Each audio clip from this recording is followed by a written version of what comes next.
Hi and welcome back to the DBS Institute YouTube channel with myself, DC Brakes.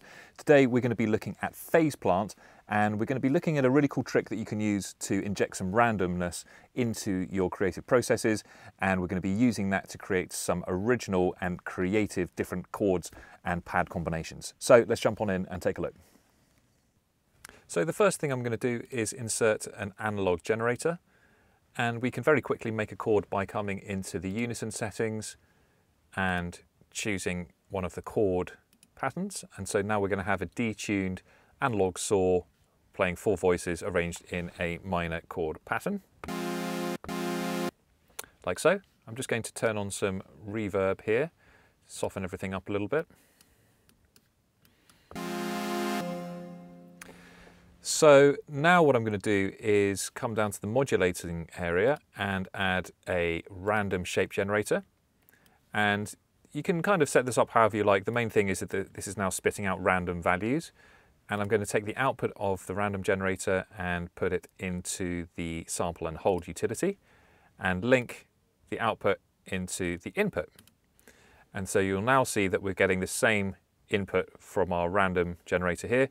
But when I press a note, it's going to sample whatever value that is and then hold it until we get a new note.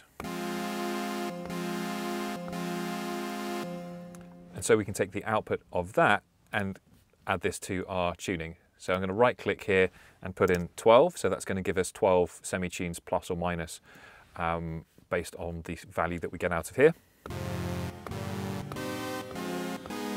So as I'm pressing different, just the same note, sorry, I'm getting different tunings. So what we can now do is just copy this and start playing around. We could add in, try some different analog wave shapes as well. And because I've copied it, the same kind of random tuning is going to be applied. Or we could try some different generators as well. So we could add in a sampler here, for example, and perhaps add in some like a choir sample.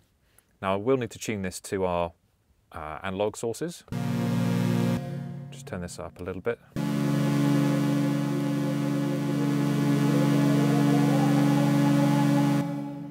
Once again, turn on unison, put it into minor. So all of our generators are now playing minor chords.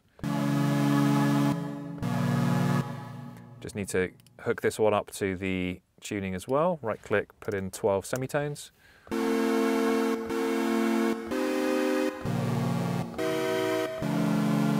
If we find that choir is a little bit high, we could change the tuning and perhaps bring this down. Let's come down an octave.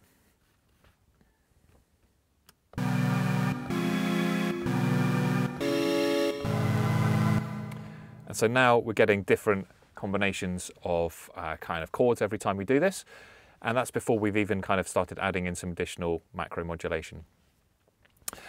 So what I'm going to do as well is be able to kind of control how much of this signal is sort of being sent out to our tuning by using the mod wheel. So if I just hit that like so, and let's put this at say 50%, we can now completely get rid of that that sort of randomization if we like.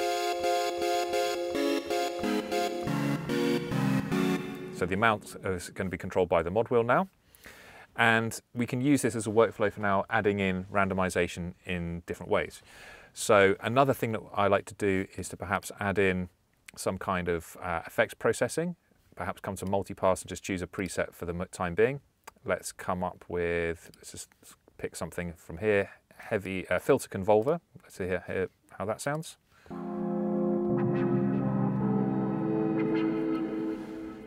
So I'm going to take our random and sample hold combo again. You'll notice this is now picking out a different random set of values to our first one here. So we can minimize this, perhaps get this out of the way. It's still being linked through to here, and we can see that kind of feeding through now.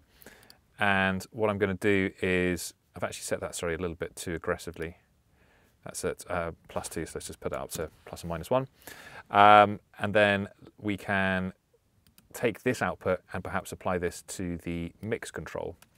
so that it's going to be applying a random amount of this every time. Oops, other way around.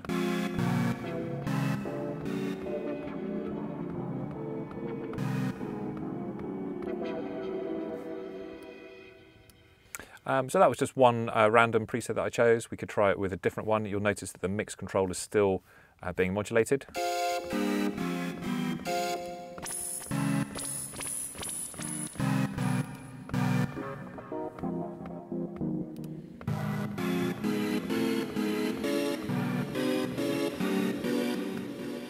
And we can tweak this to kind of get slightly more usable results. The other thing that we can do is use macros to control different aspects of the modulation, or really anything within Phase Plant, and then use randomization to control different amounts of macro knobs. So I'm just going to very quickly set up macros on different things, like the amount of reverb here, some of these settings here as well, for example. Let's set up macro 2 on some other things, possibly some like weird tunings. We can add in some other, let's add in a different multipass, just pick something at random here, something like that. And I'm just doing this very quickly at random. You can take a bit more of a controlled approach if you want. Let's pick out something else as well. Let's take a snap heat, pick out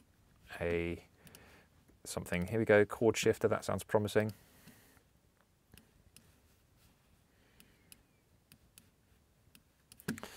Okay, so now I'm just going to, once again, copy these over to get yet another sort of random combination or random value that I can use.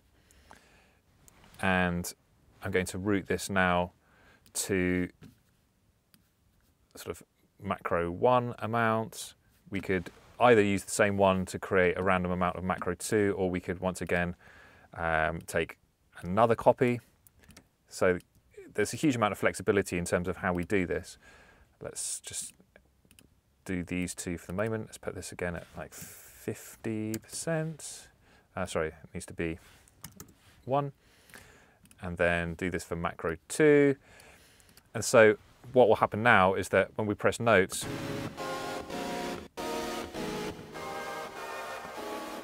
you can see we're getting different amounts of macros at random, because this is triggered every time we hit a note.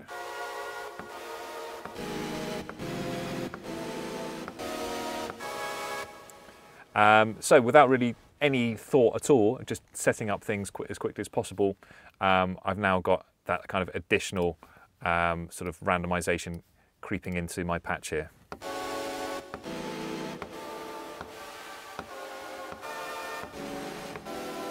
So we've got random tunings and random creative effects. Now I'm just going to turn off these lanes of processing as well, because another great thing that we can do once we've got that set up is experiment with different voices within unison. So we've gone for minor, but we could easily just have gone for major. And we can now use this to generate some major chords.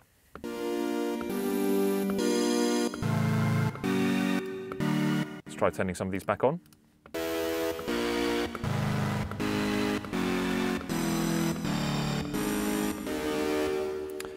And so this can be a really great way of capturing, so we'd need to record some of these into live or whichever DAW we're using, but capturing some kind of randomly generated chords. We could create chord progressions out of that.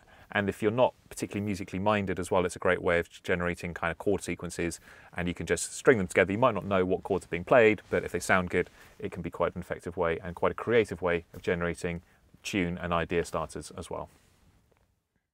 So let me know what you think about this technique in the comments below. Hit that subscribe button to get more content from the DBS channel, and I'll see you in the next one.